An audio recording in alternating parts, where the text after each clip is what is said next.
nice touch of hysteria nonetheless. Think that goofy alien puppet was just cracking jokes? ALF? Who else? Turns out ALF was reading tomorrow's headlines. A lot of folks talk about the Simpsons predicting everything, but tonight we take a look at how the sitcom shenanigans of Gordon Shumway foreshadowed the future. It's ALF!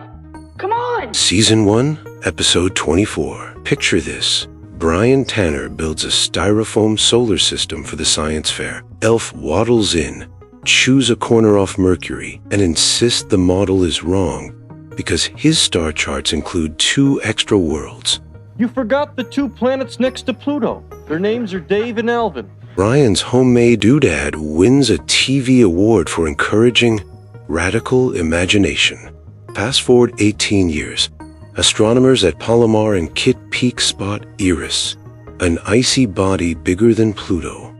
Headlines scream, 10th planet found, before the IAU rewrites the Planetary rulebook. Elf's on-hand joke about uncharted planets morphs into a genuine scientific debate, ultimately toppling Pluto's status and expanding the dwarf planet's roster. And if you think naming a planet Dave sounds silly, remember, scientists casually nickname Eris Xena for months.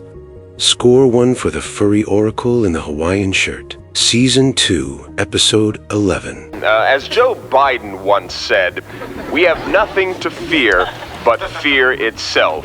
Well, if that isn't a pile of smoked lunch meat. In a caffeine-induced dream sequence, Kate Tanner and Elf spar in a live presidential debate moderated by the legendary John McLaughlin. Kate hammers policy points while Alf promises universal cat insurance and mandatory Hawaiian shirt Fridays. It's hilarious and revolutionary. At the time, only Geraldine Ferraro had sniffed the executive branch as a VP nominee. Jump to 2016. Hillary Clinton clinches the Democratic nomination, pulling nearly 66 million votes in the general election. By 2021, Kamala Harris is sworn in as the first female vice president. Today, a record number of women hold federal office, and the idea of a female commander-in-chief is mainstream cable news chatter rather than late-night sitcom dream fodder. Kate's fictional candidacy laid comedic groundwork for audiences to visualize a woman behind the resolute desk, long before childhood civics textbooks caught up. Season 3, Episode 4 and 5.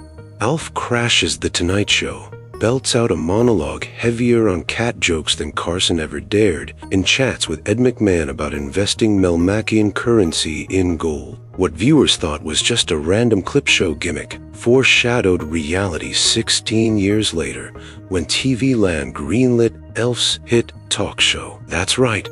The snarky extraterrestrial had a show with real celebrity guests including Drew Carey, Merv Griffin, and even Kevin Nealon. The 2004 series only lasted 7 episodes. Season 4, Episode 4. When Willie installs a dial-up modem, Elf mistakes a broker terminal for Galaga and accidentally buys 100 shares of Kitty Litter Inc. Minutes later, he sells for a profit and becomes a wired-in Wall Street wolf, guzzling Java and yelling, "Buy, share, meow." Flash cut to 1996. E-Trade airs its first commercial. By 2021, apps like Robinhood gamify stock trading, and Reddit's Wall Street Bets rockets GameStop to the moon. Elf's meltdown-level enthusiasm mirrors the dopamine loops of modern retail traders chasing candlestick highs. Even online shopping gets a cameo. Willie orders Grandma a gift through a proto-e-commerce service in the episode. Season 4, Episode 21. You know, you guys are really doing a number on this planet.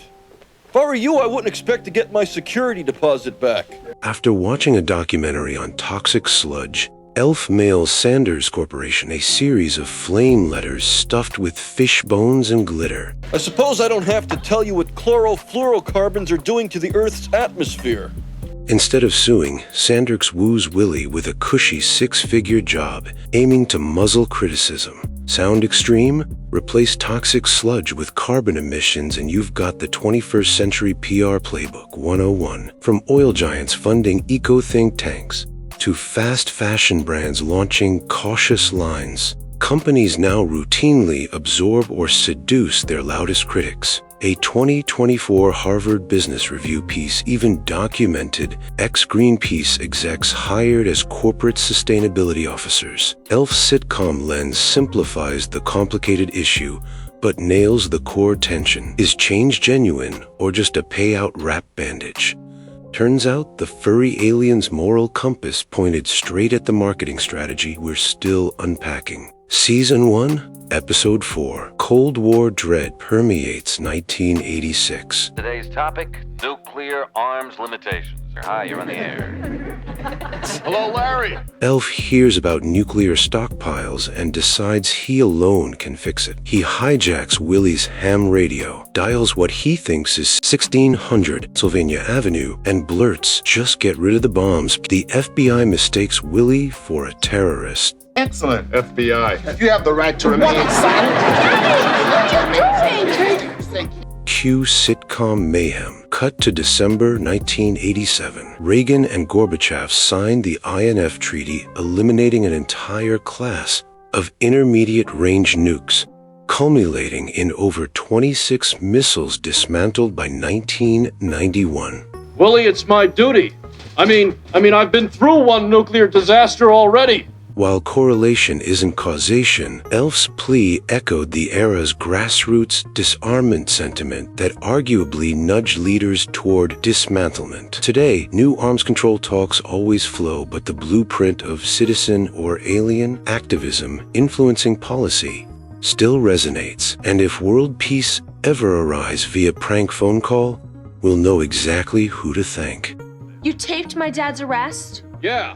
Thought he might like to catch it when he gets out of the slammer. There it is, a few uncanny predictions. Or maybe just obvious observations. Still impressive for someone who is from Melmac. Whether you're a hardcore Elf fan or discovering him between TikTok scrolls, remember, keep your cats indoors. Hey, Barbara, we got any more of those pink t-shirts with my face on them? I want to send one to this Missy Cooper kid.